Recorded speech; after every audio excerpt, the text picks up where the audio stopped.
Assalamualaikum warahmatullahi wabarakatuh.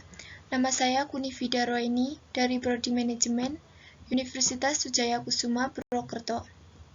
Di sini saya akan mempresentasikan materi tentang evolusi teori manajemen. Perkembangan teori manajemen. Ada 3 aliran pemikiran manajemen. Yang pertama ada aliran klasik, yang dibagi menjadi 2, yaitu teori manajemen ilmiah dan teori organisasi klasik. Kemudian aliran hubungan manusiawi atau neoklasik. Dan yang terakhir ada aliran manajemen modern.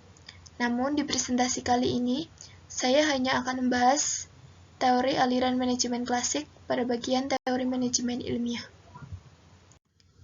Teori aliran manajemen klasik pada awalnya muncul akibat terjadinya revolusi Inggris pada abad ke-18. Para pemikir memberikan perhatian terhadap masalah manajemen yang timbul baik di kalangan usahawan, industri, maupun masyarakat. Teori manajemen ilmiah. Teori manajemen ilmiah menerangkan secara ilmiah metode terbaik untuk melaksanakan tugas apapun, untuk menyeleksi, melatih, dan memotivasi pekerja. Teori ini muncul sebagai bagian kebutuhan untuk meningkatkan produktivitas.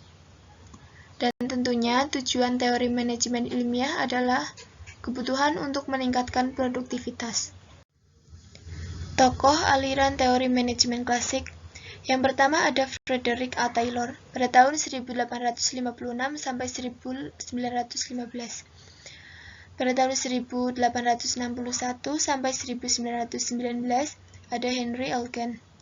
Frank Gilbert pada tahun 1868 sampai 1924. Dan kemudian ada Lillian M. Gilbert pada tahun 1878 sampai 1972. Tokoh pertama yang akan saya bahas adalah Frederick A. Taylor. 4 filosofis prinsip dasarnya adalah: yang pertama, pengembangan didasarkan ilmu manajemen yang terukur, sehingga ditemukan metode terbaik untuk mengerjakan tiap tugas. Seleksi ilmiah para pekerja, sehingga setiap pekerja akan diberi tanggung jawab melakukan tugas yang cocok dengannya, atau yang biasa disebut right mind in the right place. Kemudian melaksanakan pendidikan dan pengembangan ilmiah. Dan yang terakhir, ada kerjasama bersahabat secara pribadi antara manajemen dan tenaga kerja. Tokoh yang kedua ada Henry Elkin.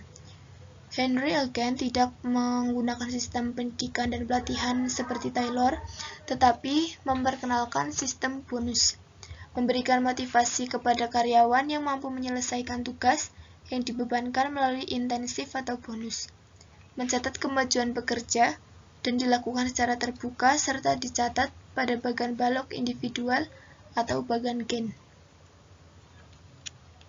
Henry Elkin beranggapan bahwa pentingnya pengajaran serta perlunya suatu penghargaan. Tokoh selanjutnya ada Gilbert bersaudara.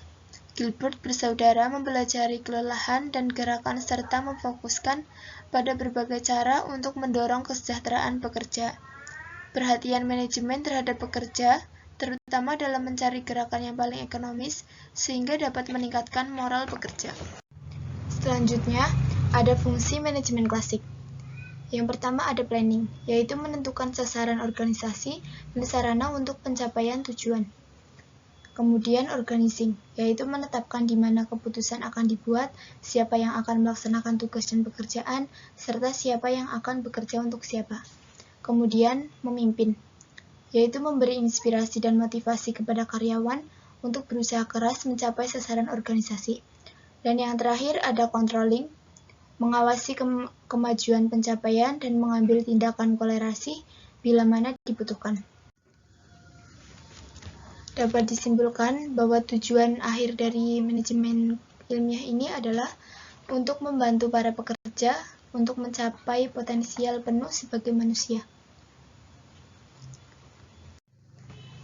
Kelebihan aliran manajemen klasik.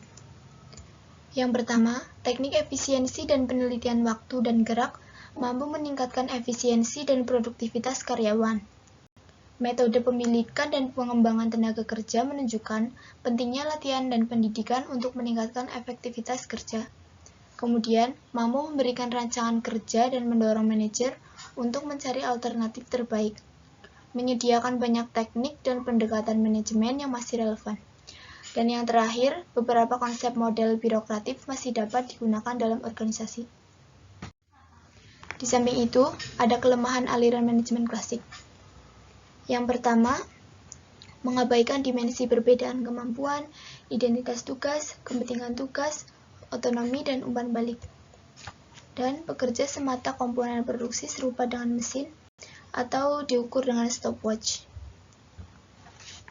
Artinya, di dalam teori manajemen ilmiah ini, manusia dianggap kemampuannya sama, padahal setiap manusia itu kemampuannya berbeda-beda.